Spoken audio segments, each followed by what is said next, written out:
And now that he's back, we can start. Hello, welcome back to Basement Movie Room. We're here again recording the podcast for House of the Dragon. This is episode 2. And of course, I am here, and Jared is here, and we have a new member tonight. Ashley, Jared's wife. Yes. She has joined us. She is the newbie to me.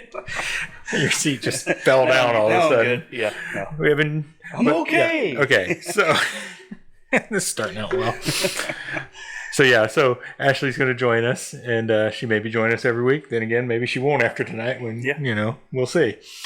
All right. So we'll just kind of jump right in. This is episode 2 of House of the Dragon. If you're here, hopefully you will jump in the chat and talk to us. But I have notes to remember all the scenes because I know I missed scenes. But let me apologize for last week when I incorrectly said that Rhaenyra was played by, and there goes the camera already, played by Emma D'Arcy. But she is definitely not played by Emma D'Arcy. She is played by Millie Alcock.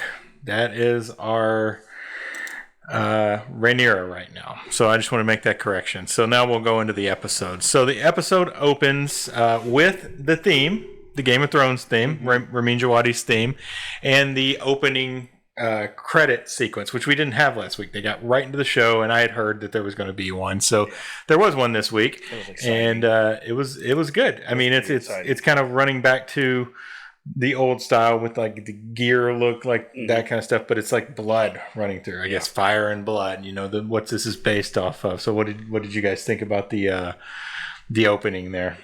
I thought it was pretty cool how they incorporated his model as the blood running through. Yeah. Valyria. I thought that was really neat, and yeah, it felt like old, like Game of Thrones. It's back. The first episode, I understand. I feel like they were saving that kind of opening for. They didn't want it to feel like it was exactly the same as Game of Thrones. They wanted to kind of do their own thing, and then surprise people. Well, I think the second episode. Sure. Yeah, it was a nice little surprise. So. Yeah, I was happy to see it. Actually, you don't have any experience with Game of Thrones because you didn't watch Game of Thrones. So yeah, what do you think about the opening? The opening to me kind of seemed like the overall, like the blood flow and things, and it goes to like specific little chambers that pop up, and it runs into it, and then flows out to other particular parts through the maze or through the city that was built.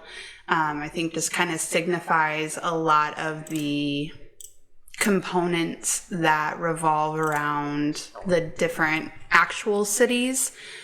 Somebody that's new to it just shows that there's a lot of different moving parts to it.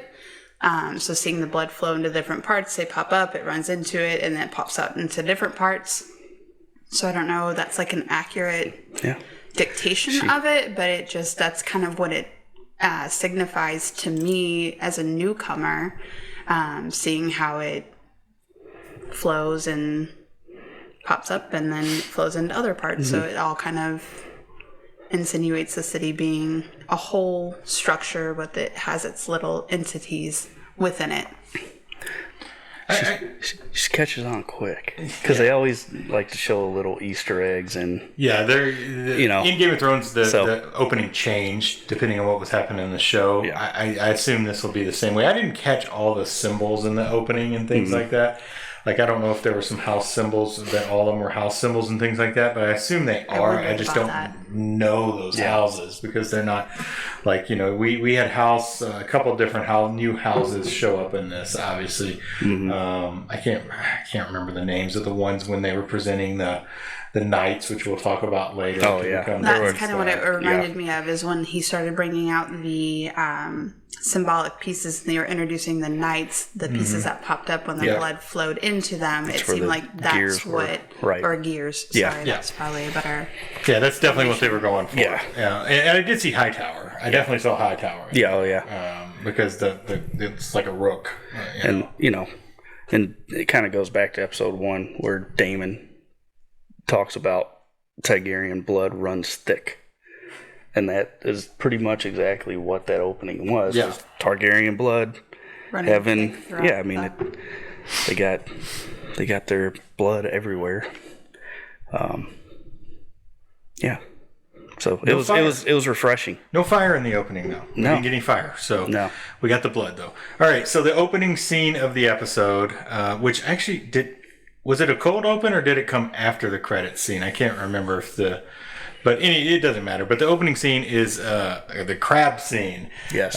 They mentioned the crab feeder last week as a threat. Corlys Velaryon was mentioning him as a threat. So we open with seeing what he actually does to people, which is basically nailing them to driftwood and letting the crabs feed on them. It's real gross, but it's Game of Thrones. Very short scene. Didn't have a lot to do in the scene. We didn't see the crab feeder right then and there. You do see him later in the episode. We'll get to that. So, I mean, it was a really kind of disturbing part. I mean, it's typical Game of Thrones, little gore for you in the opening of it. So, I mean, that's... crabs eating the open wounds, getting in there. Oh, yeah. The people alive. Yeah. And there were some dead ones out there, but the one guy, they showed his foot and it moves. And you're like, oh, this guy's alive. Yeah. And he's nailed to the, driftwood, and it's gross. Good intro for the guy.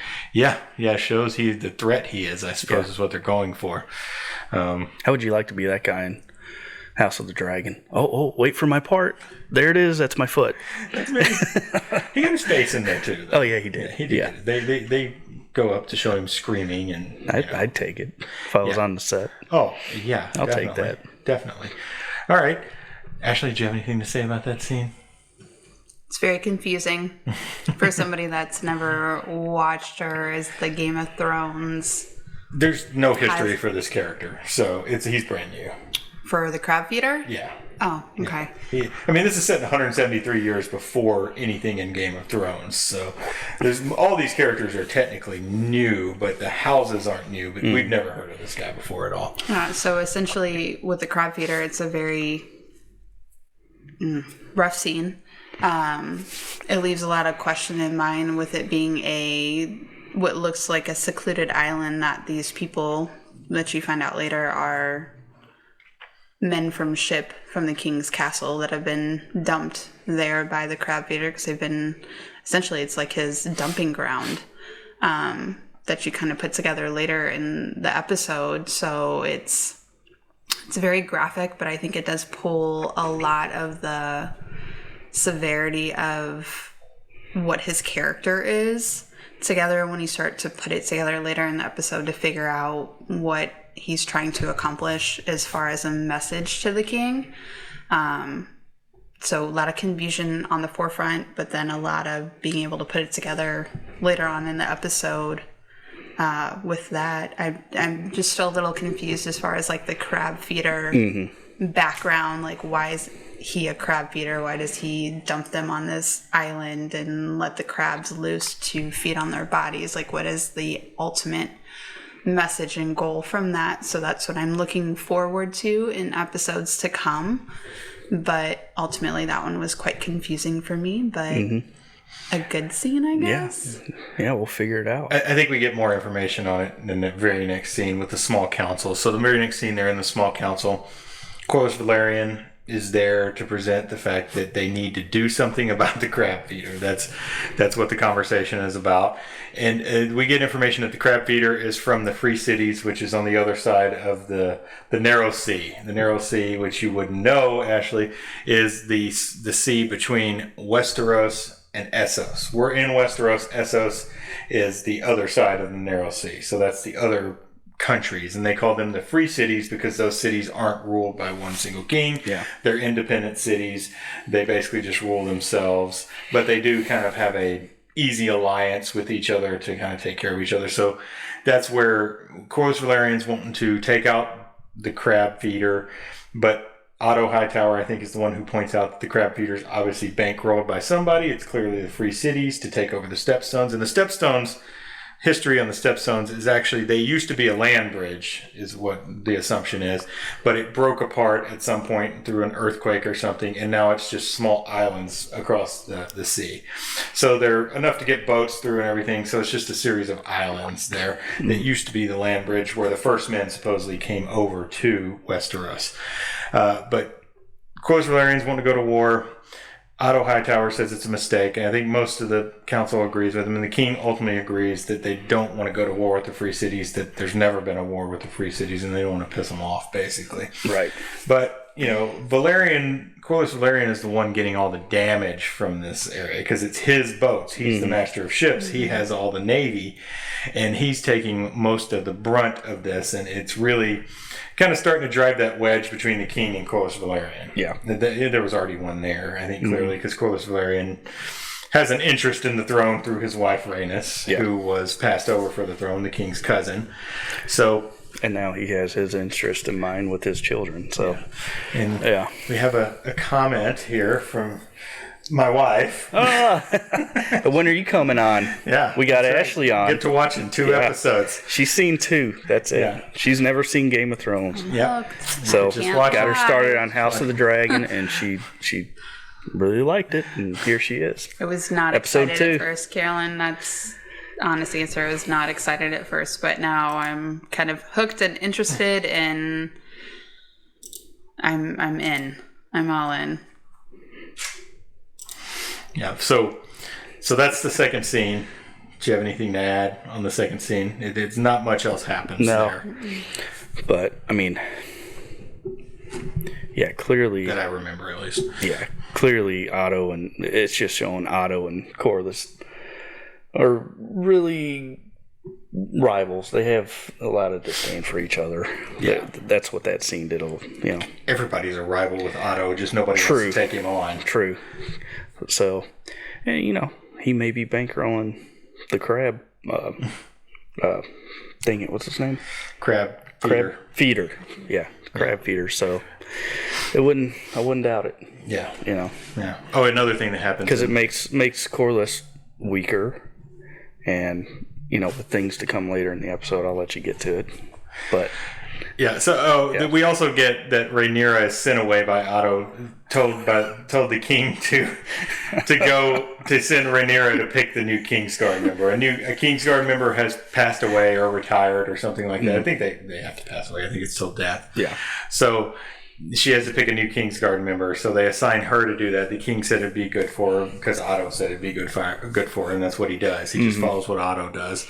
So that brings us to the next scene. Ashley, do you have anything to add in that scene? Which one's that? The small council scene. No. Okay. Just a lot of dudes throwing their weight around and opinions. Yep. Yeah. That's what the council always has been. Game of Thrones as well. I don't remember the 2 other council members' names, but one of them I think I read is from Tarly's area, The older? The Highgarden. He's from Highgarden. That's the younger guy. The guy that he talks to. Yeah. The older guy is the Master of Coin. Okay. And I forgot his name already. Yeah, I don't keep up with their names. They haven't been important to this point yet. I One don't of them's important later in this episode. Yeah. So obviously, from there in the small council, the next scene is Rhaenyra picking the new Kingsguard member. There's a few different Kings. You get 2 that are introduced. You get Mallister, House Mallister. Yeah. One of their knights is introduced. And there was another house that was introduced. I didn't quite catch that one. And then Sir Criston Cole makes a return. Yeah. And so Rhaenyra, in doing this pick, stands up there and is being introduced. And she looks at them, at Otto, and says, have any of these men ever actually been in battle? And when Criston Cole steps up, he actually has. Because one thing to know is that at this point in history, Dorne, where Criston Cole is from, has not bent the knee. They are not being technically ruled by Viserys, although they sort of are, just by nature of being on the continent that he rules every other part of. So Criston Cole is there. Rhaenyra immediately picks him because she thinks he's pretty, and he's had a lot of experience in battle because Dorne did fight I think they had an invasion from somewhere else. I don't think it was from the Targaryens that he was talking about clearly, because he wasn't alive when that happened. That was 125 years ago. Right. So clearly he's talking about another, in the Dornish marches he talks about, which is, I don't know what that was. I can't remember from the books. But he fought in that. So she immediately picks him, and Otto says, well, these other houses are more strategic.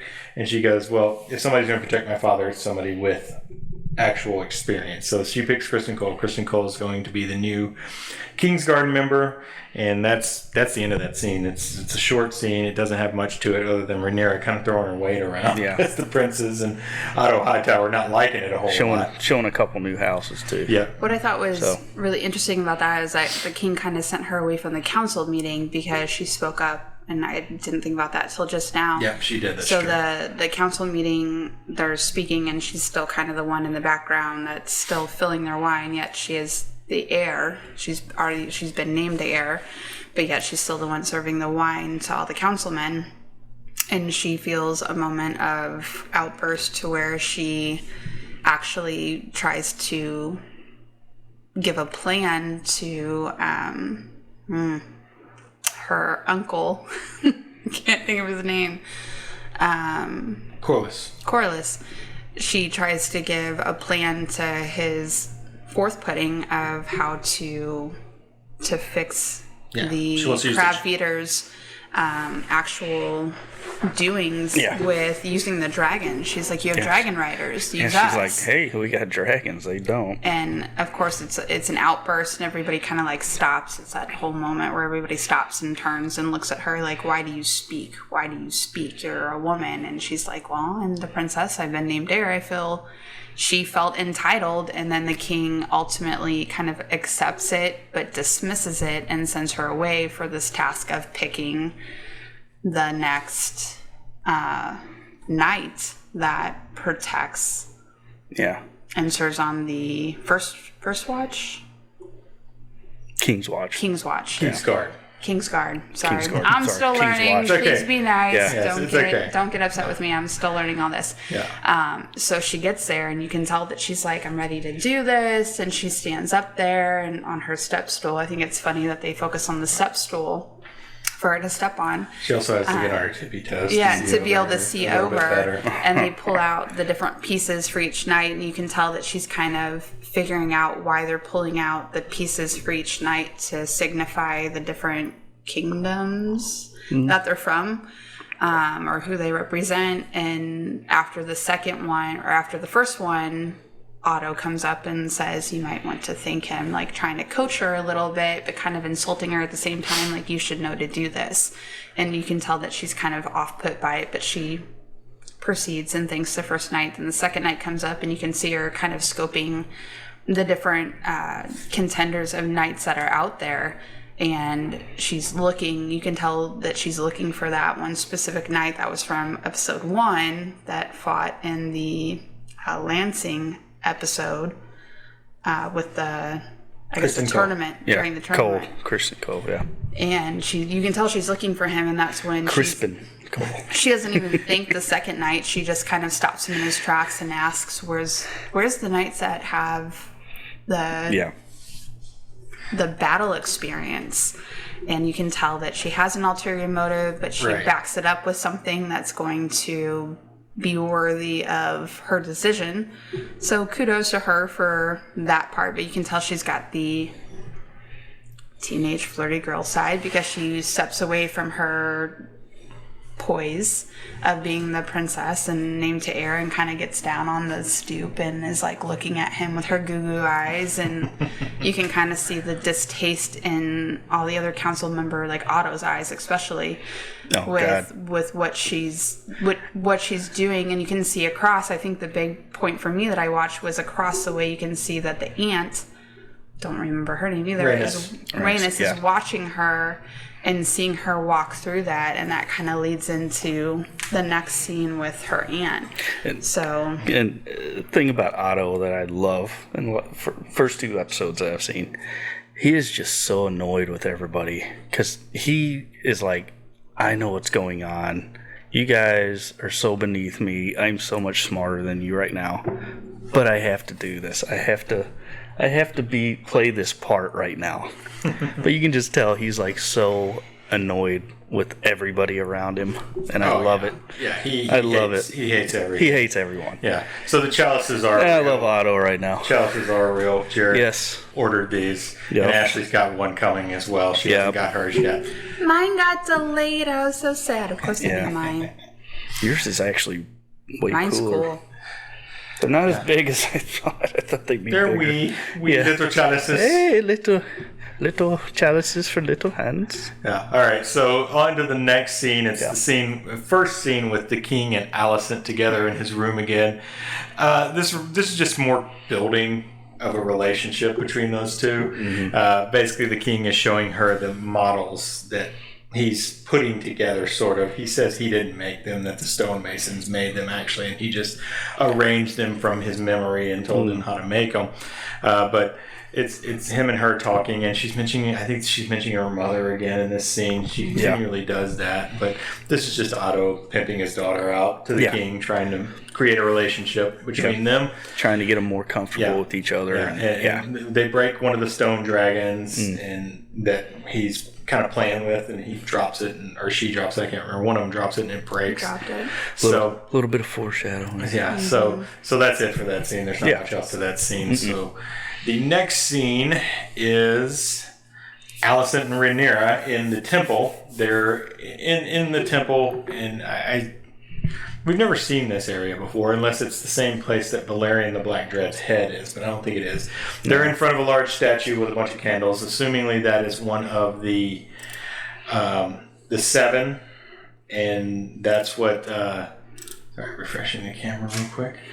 So they're in front of one of the seven, and Alicent is lighting a candle and praying.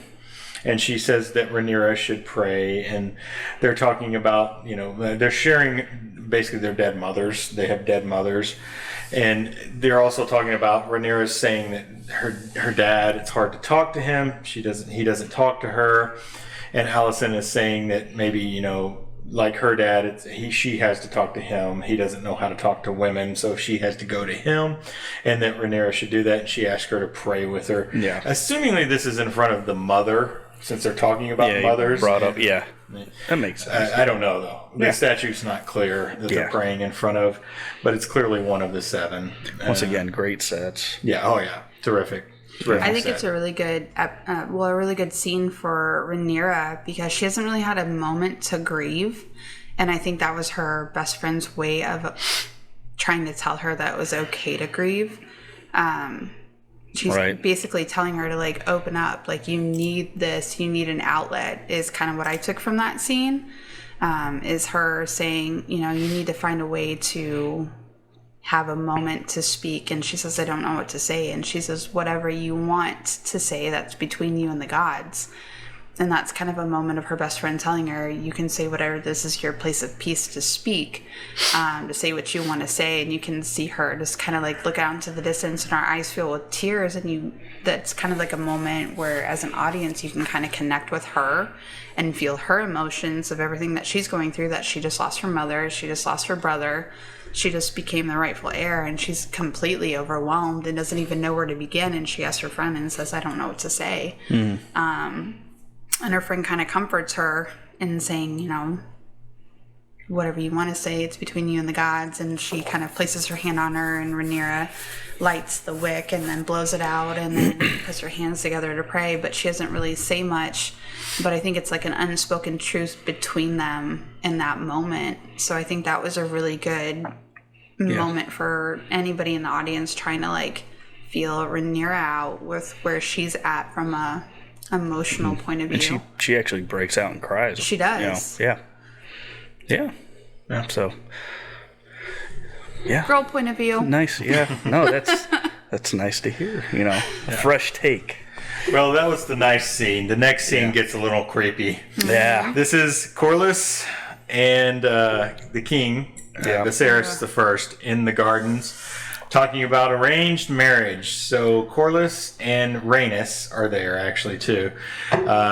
have Viserys in the garden. This is a separate private conversation from anybody else. Corlys is glad he came to meet, and the king gives the pleasantry. It's like, I'm always open to meet with my small council members. That kind of pleasantry. Yeah. And Corlys at that point indicates that he would like the king to join their houses by marrying his daughter. We saw his daughter in the last episode, and I thought she was like 8 or 10 years old. Which is his niece. Yeah. Yeah. And I thought maybe there's an older daughter. There's not an older daughter. It's definitely the apparently 12-year-old, because we're going to figure that out later.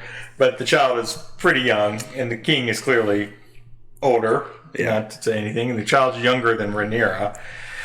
So that's the conversation between them, and they want to join their houses because Corlys is the naval man. He's one of the most powerful houses, one of the richest houses, and of course the king needs to continue, continue his heirship. He's only got one heir right now, which he later on says that's a dangerous thing to only have one heir. So that's the scene. That's where we leave it.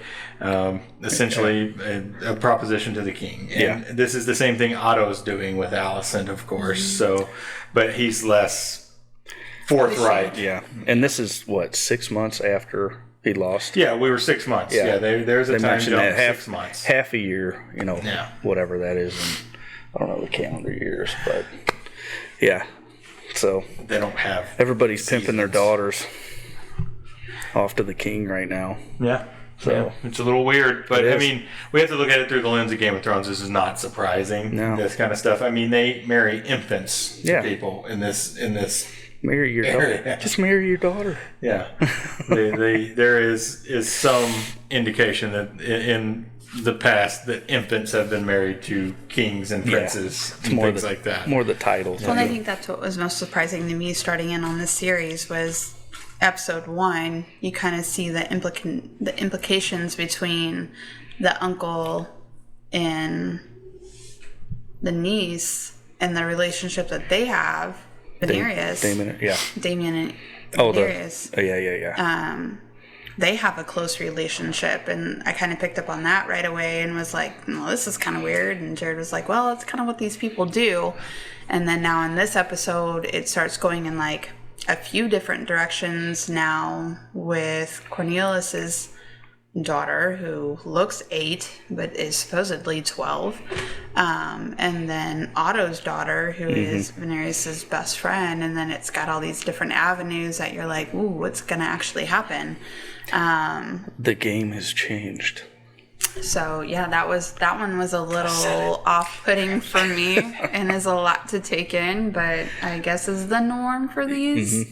So, which kind of goes back to the intro of the blood running through and it going different directions. Targaryens are everywhere. The Targaryen bloodline is definitely well pronounced as far as like, especially Cornelius's view when he's trying to present his daughter after the queen that never was passed up. Now he's trying to push his daughter. That's a great name. Yeah, that's such a great name. So I mean, like that whole stipulation, like you look at that and you're like, wow, like they're really pushing the Targaryen blood, but then with the intro it shows it going different directions, so it makes you wonder for foreshadowing points of view where it's going to actually go. That is interesting. Well, yeah. All right. Anything else on that scene? All right. So our next scene is the dinner with Viserys and Rhaenyra. This is where Rhaenyra listens to Alicent's advice and tries to talk to her father at dinner, and it goes well. I mean, it's a nice moment between the king and Rhaenyra, and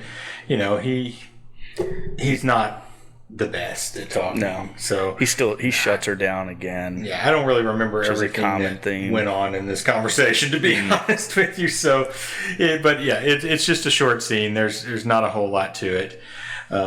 Did you guys have anything about that scene? No. I mean, Alicent and Rhaenyra, though, that's a double-edged sword too, though. Alicent is playing both sides right now. So she's talking to her friend and saying, I bet if you go to your father, he'll open up to you. And she's also going to the king and saying, I bet if you open up to her, she'll talk to you. So she's playing both sides of the coin at the moment. whether it's to her advantage or not, or she's trying to honestly be a friend and be the comfort to the king as her father was wanting. And she's got Otto in her ear. Well, she at least seems reticent to do it. 100%. But she's giving them both the same advice. I think, honestly, for the ultimate wholesome goal for the two of them to be on the same page, at this point in the episode, I really think that Allison's heart is pure in helping her best friend to find a comfort and new reunion with her dad after the passing of her mom and his wife, and then same on the opposite end with her getting closer to the king, allowing him to find an outlet to talking to Rhaenyra, the new princess, and letting her in a little bit more. So she's kind of playing both sides of the coin, which I think is tricky, and I think it's going to come into play later, honestly, for her own accord. But at this point, I think her heart is true in trying to help both sides be reunited again, because they're very much divided after the death of the queen. Sure. Yeah. Very, very observant. Only 2 episodes in. She's already got it figured out. No, figure it out. Wait. She's got it. Stop watching now. Yeah, stop it. Stop. Are you reading the books? So, it wouldn't help. No. The next scene is the king had cut his finger in the first episode, and it has become infected, much like his back is. This guy clearly doesn't have an immune system, apparently. Yeah. So this scene is more of like a small council meeting than it is actually what's going on. But they put a bunch of maggots on his finger to clean it up. They say it's the best way to get it without taking the finger, basically. But Otto's there, and the Maester, who sits on the small council, whose name I don't remember, is there as well. And Mr. Maester. Yeah, so this is where Viserys brings up to Otto and the Maester that they have he's talked to Corlys Velaryon, and Corlys wishes that he should marry the daughter and combine their houses. So he's considering it. The Maester comes in with his opinion that, hey, it would be a great thing. Corlys got a lot of money. You'd combine 2 of the most powerful houses. Of course, the king's house is the most powerful.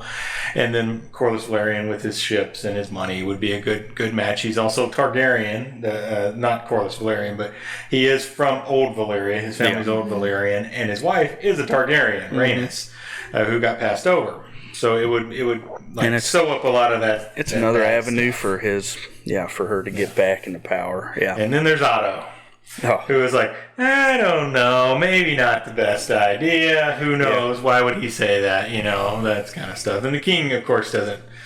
I guess he's a little too dense to realize that Otto's playing a game here. Yeah. Well, I don't know. It kind of seemed like he was starting to sense Otto a little bit. Because there was a couple of looks that he gave him, like, I don't know. What are you? Later in the episode, it doesn't seem like that. Yeah, But in that scene, he kind of gave him a couple of looks. Yeah. And the Maester seemed like he kind of switched to agreeing with Otto. Well, yeah, because he switched up real quick. That's what they did in the same scene from Corlys to Otto, and he's wishy-washy. Yeah, no, as they come. They know that against Otto is against. Yeah, and Otto and him make a couple of eye contact moments where they look like they're on the same page. Pretty much a nod to each other. Yeah. So Otto's got his hands in a lot of. He's moving around a lot of pieces right now. That second son thing, man. Yeah. He knows he's got to grab power wherever he can. He is he's ahead in the chess game. Let's just call it that. He knows what he's doing. Yeah, he's got his pieces in place. So, and it's going to get very interesting going forward. See how this plays out. Yeah. So, this episode is another just laying the groundwork a little bit more, diving in a little bit more. Yep. So, anything else on that? But they're not rushing into things, which is nice to see. But it really does make you They're wonder. really, taking baby steps into what is to come. It really makes you wonder where Otto's actual, implications are. An allegiance. Oh no, Either I don't way. think it doesn't make me wonder. Otto's Yeah. only allied with himself. Yeah. Make himself and his family better. He wants the high Clearly with towers. Yeah. trying to throw his own daughter at the king, and then Get his you can just bloodline. tell with the things that are said and the way that he comes forth looking to Otto's advice and the advice that Otto gives back versus the other council members that he seeks out privately. They're all very, very different from Otto, so it really kind of signifies the individuality and almost celerity that Otto has outside of the council, even though he is the king's right hand. Hand of Right He is the hand of the hand of the king. Yeah. So he's like the head person next to the king. But yet he's very, very allied. Off to the side, he's He has his own. He's got his own innuendos of implications that he's got in his back pocket, and you can see that very much already in the second episode. Again, somebody that's never read the book or watched the episodes or is Game of Thrones, like this is all probably people are like, why don't you understand this? Right now, you'll get there. Right now, between Damon and Otto, I'm loving those two guys in this series right now. They're making the show for me. Yeah, the casting of Otto is just amazing. And then Matt Smith as Damon is perfect. Oh, he's great. He's terrific. He's like, and we'll see him later. He's so like terrifying, and then you can tell he's got that loving that he loves his family. You know. Well, and Damon's character too. He has a soft spot. He has a soft spot in him when it comes to family. So he's very conflicted. And Damon's character too, with Otto particularly, you see the rubbing that comes with them, like how the two of them they hate they don't mix whatsoever. They definitely have a pure hatred for one another. Yeah, and that's where so you wonder what's gonna happen with that. It being the king's. It's the king's right hand man, and then it's family. Have to watch and so see. It's they're setting all that up. There's so much that goes on with that. You wonder where the king's mind's going to go at this point, because you know things are going to happen in episodes to come. So you just wonder. So what scene are we on now? Well, that was the maggot scene. So the next scene coming up is the king and Lana Valerian in the garden. Like their little meeting to see if they're going to work out. It's so like, awkward. You know, old man and young girl. We find out she's 12. Can I buy you McDonald's? And he's talking to her, and she's like, "Oh, you know, I would." She asked her about the dragons. Yeah, proud to be your queen and all that, and like, you know. And at the end of the conversation, the very last part of it, she's like, "They said you know you wouldn't bed me till I'm 14." It's like, I will bear you many sons. Yeah, she says that too. And he's like, the king's like, Did your daddy tell you that? Yeah, did your dad just say that. But it's just one of those scenes. Game of Thrones had plenty of those scenes too. Discomfort. It's uncomfortable for sure. So it's supposed to be. That's all that scene. That's a very short scene. And then I think one of the best scenes in the episode comes up next with Rhaenyra and Rhaenys talking. Because Rhaenyra's up there watching this scene happen. And I don't know if we have more to say about that scene. It just is what it is. But the Rhaenyra and Rhaenys scene is like an amazing scene. Basically, Rhaenyra's watching the king and Lena, and then you know she turns around and she's not real happy about it. Clearly, she turns around and Rhaenys is sitting there watching her, and she stops her, and you know, and she's like, "Oh, you know, I know what happens here. You know, you're the heir right now, but you're a woman." And this has happened before. Yeah, you know, it was taken away from me, and you know, this is what's going to happen. And Rhaenyra's pretty defiant, saying that's not what's going to happen. Queen that never was. You know, kind of sticks her with that, and you know, arrogant teenager. Yeah, she's 14. Yeah, 14, 15. So that's what it is. But yeah, that's kind of a little sharp tongue scene there. It's pretty good. Yeah, it just shows. Yeah, great acting. Oh man, I love how they battle. Love that scene. 100%. I love how they battle because lashing each other with the tongue. Oh yeah. This is it. They ask each other, "Does it bother you?" And she's like, "Well, does it bother you?" Yeah. It's like, "That's your father," but she's like, "But that's your daughter." That's your- Does that bother you? You're asking me. That's if it your bothers 8-year, I me. mean 12-year-old Seems daughter. like it'd be worse That's for your daughter. Rhaenys. Oh yeah. And Rhaenys, she does. She actually, I was surprised that she admitted that she said it does bother me. She's like, "But do you understand?" And that's kind of where that plays into her coming at her with the, "You don't understand the order of how things work." Yeah. And You're then just a stupid explains- little girl right now. She explains it to her, being the queen that never was and being through the process. And I was proud of Rhaenyra for throwing it back in her face and it being her aunt and her being like, "Yeah, no, absolutely. Yeah. It bothers me, but does it bother you? It's your daughter." Yeah, this is playing the Game of Thrones. Yes. Yeah. Game of Is that it? Game of Thrones. Yeah. So Yeah. Rhaenyra doesn't understand it yet. She doesn't understand the power struggle there. She clearly doesn't understand that, but She's trying. She's young. She's And getting she's better. saying, she's like, I'll change the order when I become queen. And she's like any- It's like any- Rhaenyra says, it's like "You're any never gonna become teenager. queen." Any teenager thinks they're bulletproof. They know it all. Yeah. And that was a nice No, little it was a really great. nod It was to a really that. great So, scene. Yep. Yeah. It was one of the best ones of the episode. Agreed. Yeah. Next, we get back to the king and Alicent again. Alicent comes back to meet with the king again and brings him the dragon that was broken earlier. She had it repaired. This is another attempt at Yeah. what she's supposed to be doing according to her father. That's the scene also where it's not much between their conversation. It's just normal, like, "Hey, I fixed your dragon," and then the Kingsguard. Graham McTavish's Kingsguard kind of comes into the chamber and says, "Emergency small council meeting, something's happened," and it just jumps to the next scene. So I don't know that we need to talk much about that scene per se.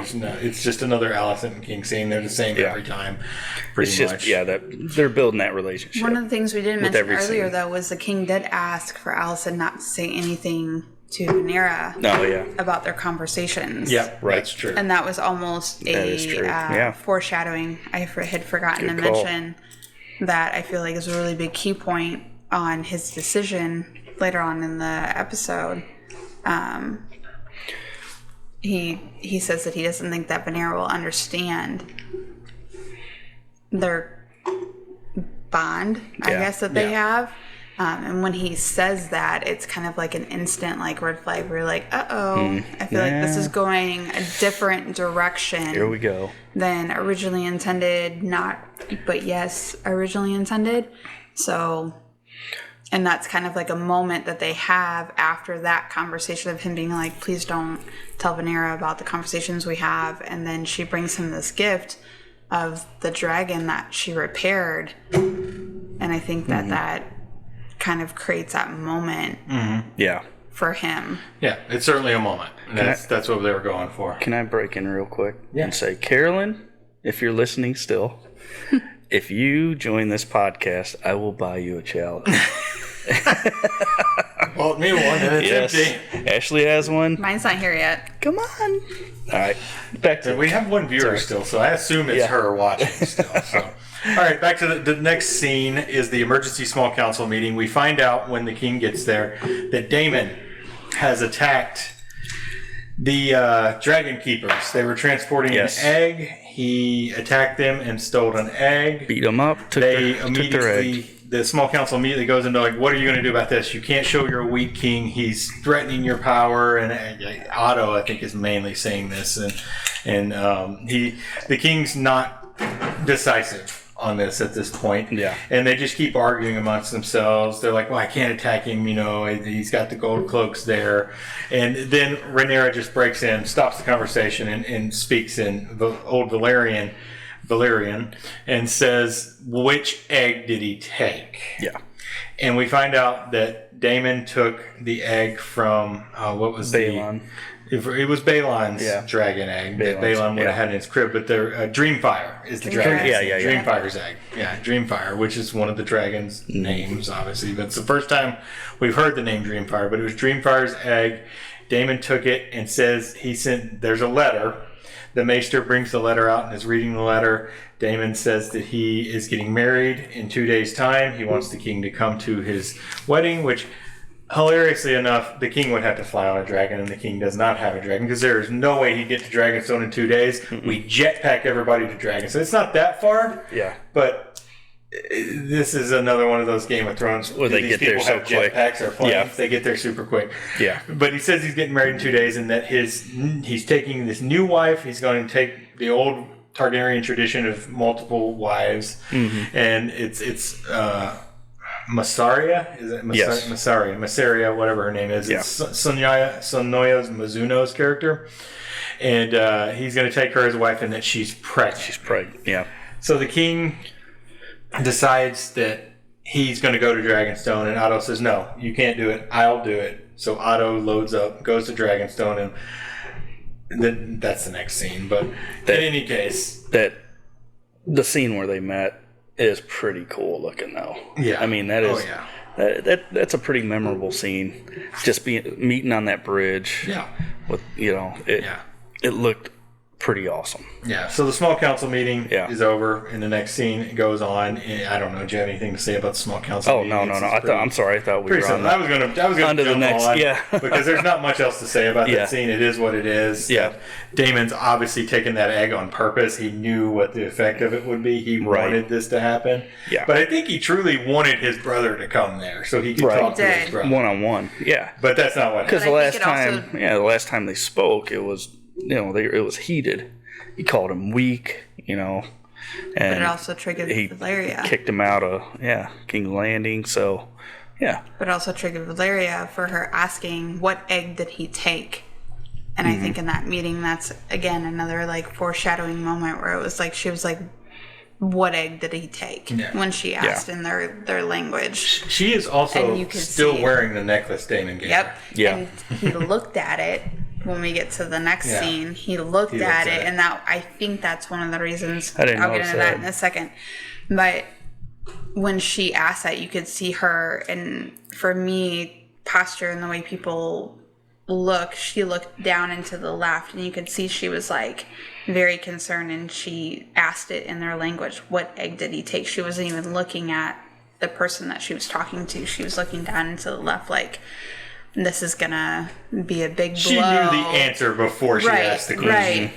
And then he answered, and it was, you could see it all over her face what was going to end up happening. Yeah. At that point, she already had her mind made up.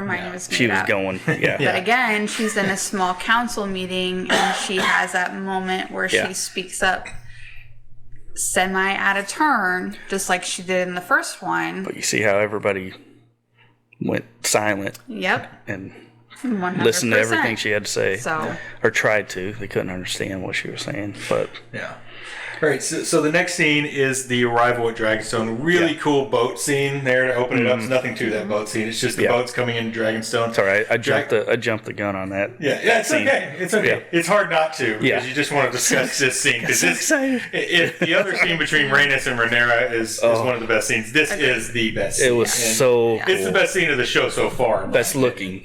Yeah, and it's at Dragonstone. Dragonstone looks the same as it did in Game of Thrones. It's foggy in this scene, and I'll be honest, I know why it's foggy because they had dragons in this scene, and they need the CGI to look a little dodgy. But fog helps that because it's expensive to make those dragons. Exactly. 2 dragons, Syraxes and Syrax, are both in this scene. It's really cool to see them both.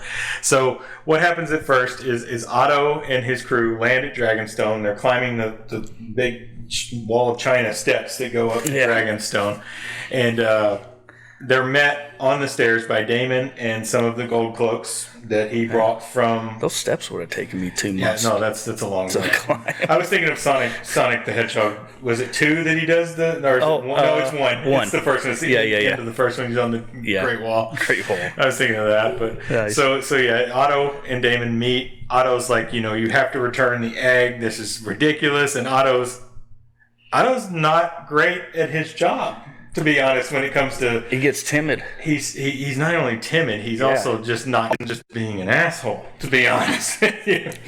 He's better on a small level. Yeah, 1-on-ones. he's a snake. Well, he definitely is that. Yeah, he's good at whispering in the ears. He wears green. And not when Green's you got come into play later. You got two forces. I mean, you got enough people there that are going to go to battle right there if they have to, and I think he's a little intimidated by that whole scenario, and he doesn't have just his small council of guys that he's already controlling. Right. I will say that he's wearing green, and Daemon is wearing black in this scene, and those colors come into play. That is foreshadowing. In this story. A lot of green used at King's Landing, if you noticed on the greens and the blacks. Doesn't mean anything to most people who don't know anything about the book, but it's going to come into play. Yep. So during this conversation, basically it's come to a head. Daemon's not going to give the egg back, and they all draw swords, and Cyrex is Daemon's dragon, right? Yes. Cyrex comes over the wall Great and name. is rattling, and all that sound coming out of him. He's on the wall. It's like, Otto knows he can't win this, so he's either going to have to back down or try to be diplomatic, which he's not good at. We've already covered that. Yeah. So at that point, all of a sudden, you hear another dragon, and you see the clouds, which is really cool effect. Yeah. You see the clouds start bubbling up underneath Dragonstone, because Dragonstone's high up, so the clouds are a little bit below it, and it's foggy, of course. And here comes Syraxes with Rhaenyra riding on his back, or her back. I think Syraxes is female. I think she indicated she's a female dragon. So Rhaenyra takes the dragon, lands behind Otto and the troops. Kristen Cole is there. Oh, we forgot about that. Yeah, he's he insults Kristen Cole by calling him Crispin, like he forgot who he lost to at the tournament. And Kristen Cole just jabs right back. It's like, I knocked you off your horse. Yeah. Or, I think you remember when I knocked you off your horse. Yeah. But in any case, that's a little bit fun banter. Yeah. But Rhaenyra lands, walks through the King's Guard and by Otto Hightower. Otto stops her real quick. He's like, "What are you doing here? You're not supposed to be here." Yeah. And she just basically ignores him and says, I'm the princess. And she goes up to talk to Daemon. And Daemon and her have a mutual respect for each other. They love each other. They really do. They're family. Mm-hmm. And she's smart enough to know how to get to Daemon, basically. 100%. And she figures out that Daemon's lying about his soon-to-be wife being pregnant.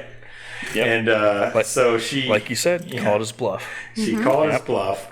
And she makes it clear that what he's doing isn't the right way to go about things, that, the family's not completely dead at this point. Don't do this. That, that particular egg is crazy. And she's like, "Oh, I want the egg in my child's cradle, like you had an egg in your cradle." Mm-hmm. And she's like, "Is she even really pregnant?" He goes, "Well," he sort of says like, "No, well, not yet." One day. She will be. Yeah. So... Which goes back to that first scene of them being together. Yeah. Him and his wife. And like I said, he looks at the necklace.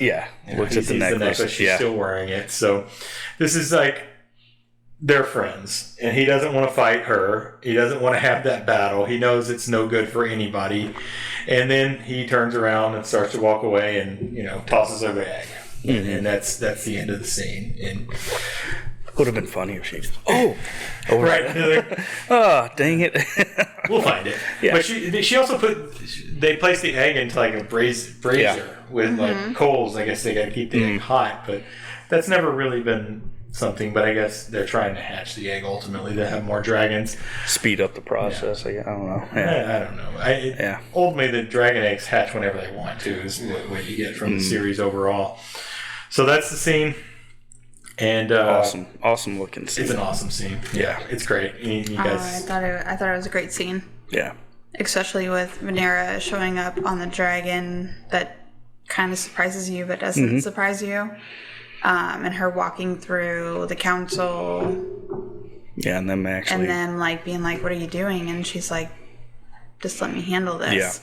And she walks through and does her own language with her uncle that clearly she has a relationship with that's been pretensed. In the first episode, you can really see that with her.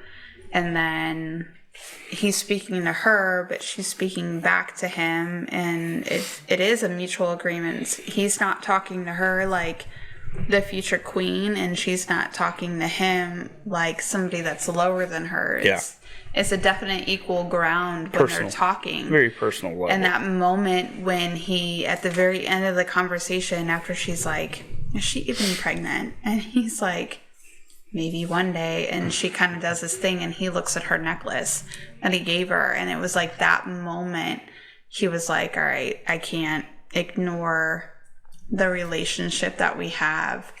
And he turns around and just legitimately walks off, and then turns and tosses the egg to her. It's like, all right, they definitely have something. They have an agreement, they have a respect, they have something going on.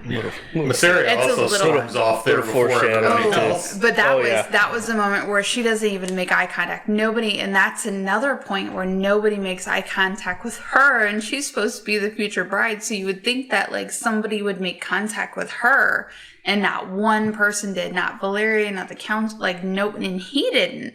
Demarius didn't make eye contact with her. Like, even when Rhaenyra asked him, is she even pregnant? He, like, even kind of did, like a side eye. Damon didn't. And didn't even, look at her. And he was like, maybe one day. And then when he said that, she was like, I'm done. And she walked off. And then they made eye contact. And she was like, it was just like that moment that they had. So I love that. And then when he turned around and walked off, I was like, really? He's really going to walk away from her? And then he tossed the egg, and I'm like, there it is. Okay. Yeah. We're good. We're good. I like seeing Otto kind of a little weakness out of Otto in that scene. Oh, he hated it. Because there was a point in the conversation where he was taken back, and he actually kind of stepped back, like, when they drew swords. Yeah. Well, it was not ready for that. Yeah, he when was they like, drew swords, he was Damon was ready to go, and he was like, oh crap, yeah, wait, not a fighter. And then Mary walks in, and she's like, part ways, I got this. So yeah, that was a great scene. Loved it. Yeah. So the next scene is just after this scene with Daemon and Mysaria in Dragonstone, in a set we've seen before with the dragon carved into the wall. And this is just basically him, talking to her, and her is like, did you tell him, I was pregnant and all this stuff? And he's like, yeah. And I don't remember much else they talked about in this scene. It's not real consequential to the rest of the episode. I guess you just wanted to get a little after scene between those two, because I think her biggest point was how are you going to protect me? Yeah. Mm-hmm. How are you going to protect me? Like you said, that you would protect me, but if I'm not with child, how are you going to protect me against the king's guards or whatever? Yeah. I think that was her biggest concern in that scene. Yeah. So that was it for that scene. It's not much. So the next scene after that, we jump back to King's Landing with Viserys and one of the small council members, the guy from Highgarden, I believe, and he's talking to him on his own. He's like, I'd like to seek the advice of my council, and it's nice to talk to you alone. So this is like the third or fourth time this episode he's kind of talked to part of the council as opposed to the whole council, and he kind of gives you where there's the stance with those guys, and kind of they're a little bit of look into their character. So keep going. Sorry. So this one, he's asking him about what he thinks he should do in regards to the marriage as well, and I think this guy indicates that it would be a good match. If I remember, I don't remember the scene all that well, and that he indicates that Lana would be a good match for him. Yeah. And so this guy's on that side. He's not, who knows what his real alliances are. We don't really know, but he's from Highgarden. He's very important. At least I assume this is the guy from Highgarden. He's very important because they're the breadbasket of the nation. They feed the entire nation, basically. I don't think he likes Otto. Yeah, he probably doesn't like Otto, so he thinks. But he hides it much better. It should be with Lana. Yeah. So that's kind of it for that scene. That's what they talk about, and it's nice to get another small council member just talking, because that guy hasn't had many lines, to be honest. Yeah, he's been the kind of him and the other guy that's the other guy. Just kind of, hey, who's that guy? Yep. Everybody else has had their chance to speak out and had their scene, and he has not. Yeah, no, yeah, that was it was a nice little scene. Yeah, it was a good scene. Yeah, there's not much else to it. He'll probably die next episode. He's definitely dead. Yeah, they're all dead by the time Game of Thrones will. That's true. 173 years later, gotta die sometime. All right, so we can just move to the next scene. This is the King Viserys and Rhaenyra after Dragonstone. So during that scene with the council member, somebody busts in and says, "Oh, Rhaenyra is back from Dragonstone." He's like, "What the fuck? What?" Yeah. He's like, Dragonstone? He didn't know where his daughter was, clearly. He didn't realize she took her massive dragon out of the dragon pits in King Landing and went to Dragonstone. Yeah. So it's him kind of going in there and chiding her over doing this. And she's just like, I had to do this. This is what I need to do. This is what I'm going to have to do because I'm the heir. And it kind of turns into a softer moment. He gets over the Dragonstone things pretty quick. And they start talking about him taking a new wife and that she's his only heir and he has to protect her, and this kind of stuff's not helping that, obviously. Doing that stuff. So he talks to her and she comes to kind of an understanding that he is going to get remarried. I think her assumption is it's going to be Lana Lana Lane, and that's not as threatening to her, I guess, is because she's very young and she expects that there will be more heirs, but she doesn't believe her father will make a male heir after the showing he already did become the next king. So that's kind of how that scene ends at that point. Yeah, and it's not somebody. Good scene too. Yeah, it's not somebody so close to her. Right. Yeah. So she doesn't know anything about Alice at this point. But the one thing that King brought up was, I try not earlier in an earlier scene with Corlys. I try not to go to war unless I absolutely have to. Right. He brought that up. Yeah. And basically what Rhaenyra did was keep a war from happening at Dragonstone. Right. Mm-hmm. And he didn't even realize it. And his hand is one that's almost about to start the war. Yep. So and we don't really he doesn't get any information about getting in there. Did. Yeah. He doesn't get that. Otto is always, he's always in the shadows. So but I feel like that scene won points with the king, with Rhaenyra, because as much as he was mad at her for doing what she did secure the egg and came back, and that reminded him of her and his late wife. Yeah, and his wife. And he even made a reference to where he was like, I forget how much the two of you are alike. Mm-hmm. And I think that was like a really happy moment for both of them to where she's like, I know he's super pissed.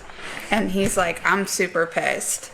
But it becomes like a mutual, I respect what you did because that was a move that your mother would have made. Mm-hmm. And the fact that I put you in power and you did that, you shouldn't have done that because it put you at risk. It put our kingdom at risk. Like it put everything at risk. But you did it and you executed it. I think it built a little bit of respect because he even laughed a little bit because he was like, he laughed and then his body posture, like as he was sitting there, kind of like dropped, like, I can't even be mad at you because you executed what you went there to do. You shouldn't have done it, but you executed what you went there to do. She did the necessary thing that was that had to be done. And that also goes back to the king during his wife and son's funeral. He couldn't have the dragon come down and burn him. She had to do that. Right. But she had to do the necessary thing because he just kind of stood on the wayside. He also doesn't have a dragon. I think he doesn't have a dragon either. But in the same conversation. But his daughter was the one that had to, but it happens in the same conversation of him relating that whole, you're a lot like your mother. He leads into you understand what's going to have to happen for higher order. And Rhaenyra is very much trying to take hold of her position as a princess, as the heir. She's like, I understand that you're going to have to remarry. And he's like, I loved your mother very much. I'm not going to be able to replace her. And Rhaenyra says that I loved my mother very much too. And she's like, but I understand what you have to do from a king's point of view for our kingdom, for what has to happen going forward, for the safety and whatnot. She basically gives him the green light for, like, you're going to have to remarry. Like, I get it. I'm okay with it. And he's like, I'm not okay with it, but I know what I have to do for us and for our kingdom or whatever. I don't even know what to call it. Kingdom, community. I don't know what to call it. Yeah. Kingdom. Okay. And they, like, at that point, they have this mutual agreement. And I think at that point, Rhaenyra thinks he's going to marry Lena. Yeah. So she's like giving him this green light. Like, I watched you. I understand this. We've walked through these motions. Which we haven't gotten to that scene yet. No, that's next scene. That's next scene. Yeah. So, like, she's kind of like foreshadowing, like giving him the permission. Like, okay, I know this is going to happen. They've been pushing you to remarry. This prospect has been brought forward. I'm okay with it. I'm giving you my permission to remarry Lena, because this is what we need for our kingdom to be rebuilt, to be stronger, to show the crab feeder that we're strong and we're not going to have anything else. So I think it was just like a kind of like slight conversation, but I feel like it was a very important conversation between the two of them leading into the next one. Right. And then that brings us to the next scene, another small council meeting where the king announces that he's going to take a new wife. We have all the small council here, of course, Valerian at the end of the table where he always sits, Otto as well. And Alicent is there for some reason, and nobody really makes anything of that. Don't even, I noticed it. But the small council, the council didn't. Yeah. Rhaenyra didn't notice, apparently. Yeah. And of course she's there because she's the king's cupbearer. She's in every small council meeting. So Corlys is sitting there expecting that Lena is going to be announced as the new wife, and the king announces that he is going to wed Alicent Hightower, Rhaenyra's friend, and of course Otto Hightower's daughter. With this, Rhaenyra essentially just storms out of the room, right? She shouldn't even say anything. Yeah. She just leaves. She's pissed. She's a little hard. And Corlys Valerian does not hold back. He is real pissed. Yeah. He lets the king know that he is not happy with this, that is ridiculous. And the straw that broke the king's back. Viserys actually shows a backbone here and stands up and says, I am the king. I'll do what I want, basically. Yeah, so, I am your king. Yeah, I am your king. Yeah, so that's the scene. That's it. It's a very short scene. It's just setting up that Alicent Hightower is going to marry the king. Yep. Allegiances. Yep. So the Hightower, the second son of Hightower, has managed to get his daughter married to the king of the 7 realms, kingdoms, whatever they say. First of the Rhaenyra, and so that's what's happening. Rhaenyra's pissed. Corlys Valerian's more pissed, probably. Oh, yeah. And that brings us to the next scene. Another family member passed over. Anything to say about that scene is pretty cut and dry. It's pretty straightforward. Yeah. It just shows a lot. Yeah, there's a lot going to take place. The princess there's a lot of things. Completely betrayed by both ends. She felt like she was letting both of them in, and then both of them betray her. Yeah. But she's also sitting there like, oh my God, I just gave my dad permission to marry my best friend. Thinking that it was somebody else. Thinking it was her cousin.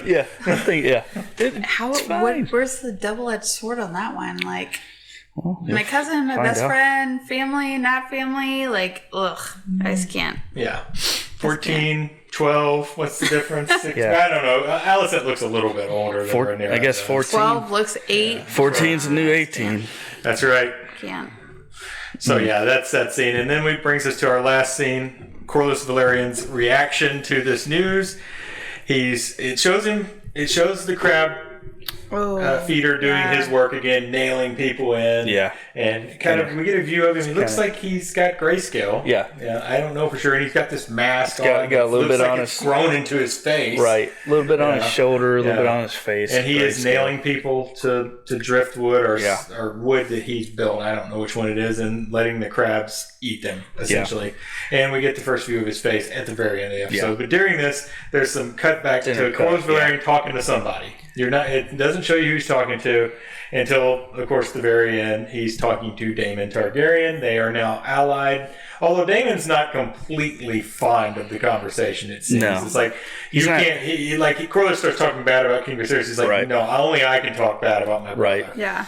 Yeah, but which goes back to he loves his family. Yeah, he does. He doesn't want to, he's in a bad position right now. He is. So, this is an alliance forming, and you'll see that more moving forward. Yeah. Alliances will form against Hightower, essentially, and how that's working in King's Landing. Daemon made that comment to Corlys about his brother. Yeah.